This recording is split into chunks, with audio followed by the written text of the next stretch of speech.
Madam Deputy Speaker, history is repeating itself. Labour's antipathy and lack of understanding for business, and small business in particular, is rearing its ugly head again.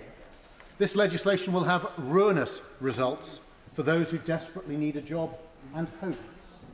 The Federation of Small Businesses says this legislation is a rushed job, clumsy, chaotic and poorly planned. The Federation goes on to say that the bill will increase economic inactivity. That's a rather sanitised way, Madam Deputy Speaker, of referring to the ruined lives, dashed hopes and huge waste of human potential that this bill will bring about.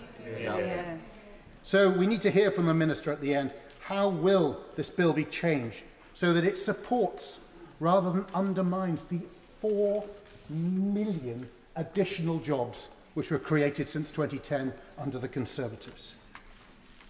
The economic impact assessment, so rudely provided so late in the day, shows that the costs of this bill will fall disproportionately on small businesses, something we have heard no acknowledgement on from the opposite side of this chamber. 5 out of 9 measures will have that effect. Does the Minister have any plans to change that? I give way to my honourable friend. Does my honourable friend agree that provisions which are bad for small business are also bad for workers, bad for taxpayers and bad for those who rely on welfare payments too? I entirely agree with my honourable friend. And places like the Isle of Wight with so many hospitality businesses are going to pay a particularly high price. We should be celebrating and supporting our wealth creators, not burdening them with excessive taxes and regulations that kill the drive to work, invest and create wealth. Yet this is the destructive path that Labour is taking. Planning the jobs tax for every worker's nicks in the budget in a couple of weeks, and this bill to deter SME employment. I give way to the honourable lady. I thank the gentleman for giving way. The impact assessment published earlier today was 900 pages long, which compares pretty well with some of the impact assessments published under the last government, a number of which I had the misfortune to read. The impact assessment confirms that the cost of business will represent less than 0.4% of total employment costs across the economy, and the majority of this will be transferred directly into the pockets of workers, helping to raise living standards and offset the last 14 years of standstill wages. Has he managed to read the impact assessment yet? Well, it was provided rather late, so but it's always good to have a spontaneous contribution to any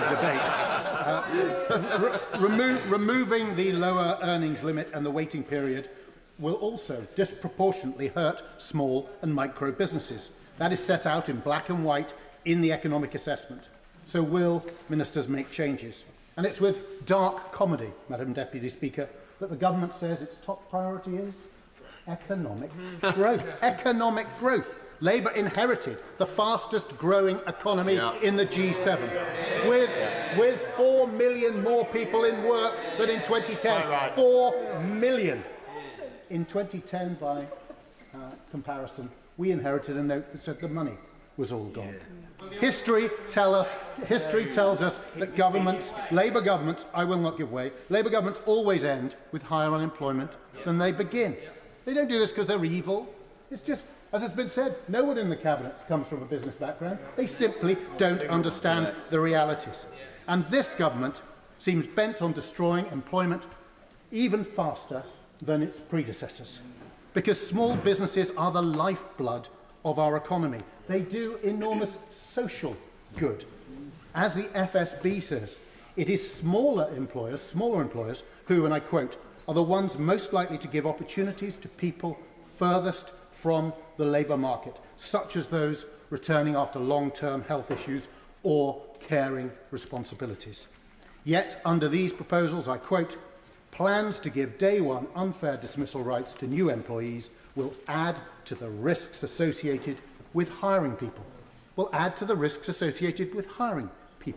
That increased risk will inevitably deter small employers from taking on new people for fear of facing an employment tribunal simply because a new recruit turns out to be unsuited to the role.